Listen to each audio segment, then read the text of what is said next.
Le premier point, c'est le matériel médiocre ou son absence. Alors, la première rubrique, il y a 1, 2, 3, 4, 5, 6, 7. Il y a 7 points dans le matériel médiocre ou son absence. Le premier point, c'est avoir du matériel à disposition. C'est la base. Je sais très bien que ça a un coût, c'est-à-dire de s'équiper. Ça a un coût fort même. Quand on voit le prix des machines de musculation, etc., on ne peut même pas le mettre en comparaison avec un abonnement. C'est un petit peu pour faire une comparaison. Vous avez envie d'un super véhicule neuf, vous n'avez pas les moyens de l'acheter neuf, donc vous le prenez en leasing et vous avez dans le garage quelque chose de valeur, mais il n'est pas vraiment à vous parce que vous le payez en forme d'abonnement de location. C'est un petit peu la même chose en fait avec une salle de sport. Personne de particulier, un individu comme ça, pas un non professionnel, n'a pas le budget pour s'équiper, de prendre un local énorme avec toutes les dernières machines, etc. Donc l'abonnement en salle reste quand même une solution, qu'on le veuille ou non, qui est plus avantageuse par rapport au matos. Par contre, le matos que vous achetez aujourd'hui ou au mois, à chaque fois que vous avez un peu de budget, c'est du matos qui vous appartient. Donc du coup, c'est pas la même motivation. Quand vous avez votre propre matériel, qu'il n'y a que vous et votre compagne ou je sais pas, ou peut-être vos gosses qui en font, c'est pas la même chose que le partager avec tout votre village ou toute votre ville.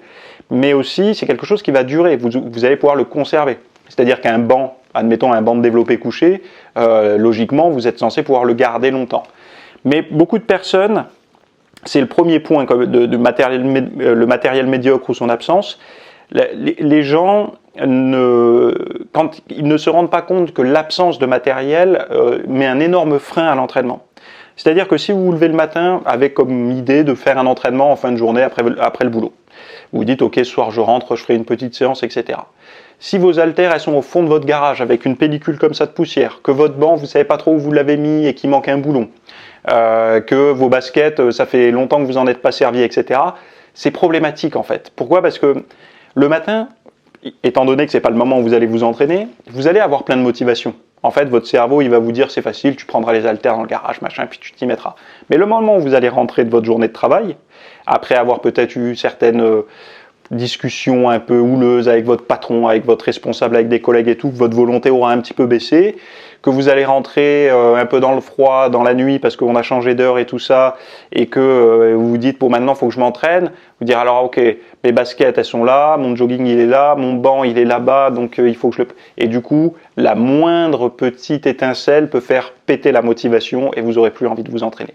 Donc déjà, la première chose, moi que je vous recommande d'avoir, c'est le matériel prêt à l'emploi à disposition. C'est-à-dire, voyez ça un peu comme des armes prêts à la guerre, quoi. Il faut vraiment que votre matos il soit prêt. C'est-à-dire les haltères rangés, vos disques rangés, votre banc propre et dans un endroit où vous pouvez le sortir rapidement et l'installer. Parce que tout le monde n'a pas la chance d'avoir un garage aménagé en permanence en home gym ou une salle à disposition. Ayez votre matos à disposition. C'est-à-dire en gros un plug and play, quoi. C'est-à-dire vous arrivez comme une prise USB, clac, vous branchez, vous démarrez. Parce que si vous limitez les frictions entre le moment où vous dites allez je démarre ma séance et le moment où vous démarrez réellement votre séance, si ce temps il est déjà, si tout est facilité entre ces deux périodes de temps et que vous le réduisez, ça va aller beaucoup plus vite, quoi. Et en fait ça c'est important et de l'avoir à vue aussi, c'est-à-dire de le voir régulièrement. Votre matos, ne le planquez pas derrière les cartons, derrière les vélos des gosses et tout dans votre garage. Mettez-le à vue. Trouvez un emplacement où vous allez pouvoir régulièrement le voir. Par exemple, moi régulièrement, je passe devant mes haltères. Là, je vois les haltères de 40 kg, de 30 kg, de 20 kg, de 10 kg. Quand je passe devant, je les vois, je me dis, toi, on va se rencontrer dans pas longtemps. Et il y a ce côté, en fait, où on ne peut pas être dans le déni ou mettre sous le tapis. Parce qu'il y a toujours, tout le monde a des périodes où on a moins envie de s'entraîner, c'est une journée comme une autre, et puis finalement on arrive le soir, on a moins envie. Mais le fait de croiser comme ça le matos régulièrement dans la journée, le matin au petit déjeuner avant de partir au boulot, ou si vous rentrez à la pause déjeuner, ou le soir quand vous rentrez, vous posez votre valise, votre sacoche de travail, peu importe, vous allez voir tout ça, donc ça va créer en fait un entrain, vous allez dire allez je m'étais motivé ce matin, je le fais. Donc franchement, pour toutes les personnes qui ont du mal à démarrer l'entraînement, c'est souvent que soit ils n'ont pas de matos, soit leur matos est planqué, ou de mauvaise qualité, ou mal entretenu, et donc du coup ça leur donne pas envie, quoi. Créer du désir par rapport à ça. Je reprends souvent les exemples des automobiles, des bagnoles, mais c'est vrai qu'une bagnole, quand elle est sale, on prend moins son pied que quand elle est bien propre, quand elle est bien lavée à l'intérieur, que ça sent bon et tout. C'est la même chose avec votre matos d'entraînement. Imaginez si vous avez fait de la salle de gym, imaginez arriver dans une salle de muscu qui est dégueulasse. Dégueulasse, le banc pourri, complètement ouvert, les cuirs déchirés et tout. C'est pas la même énergie, ça dégage pas la même chose. On a moins envie de se mettre dans la séance. Alors, sauf si vous êtes à Arlington, au Texas, dans la salle de Ronnie Coleman et Brent Warren, là, je me rappelle plus comment ça s'appelle, le Metroflex, où là justement c'est une ambiance recherchée. Mais si vous n'êtes pas Rambo et que vous avez envie d'avoir quand même un truc un petit peu sympa pour vous entraîner, évidemment, il faut plutôt essayer d'avoir votre matos prêt à l'emploi. Donc ça, c'est le premier point, parce que c'est la clé, en fait. Si vous avez votre matos à disposition, en mode plug and play, vous ouvrez votre banc, vous démarrez, et vous aurez beaucoup moins de chances de rater votre séance. En deuxième point, alors merci d'avoir regardé ce rapide extrait là.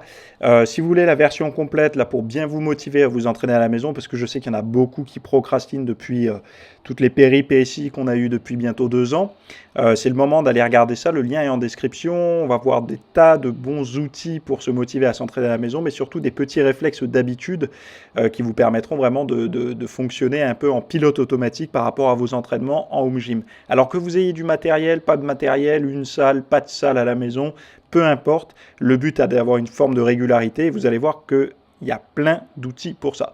Donc retrouvez-les tous, là vous en avez vu un seul, il y en a des dizaines que je vais vous partager directement dans le lien que vous retrouvez sous cette vidéo en description ou sur mon site www.fitnessmith.fr. A tout de suite, bye.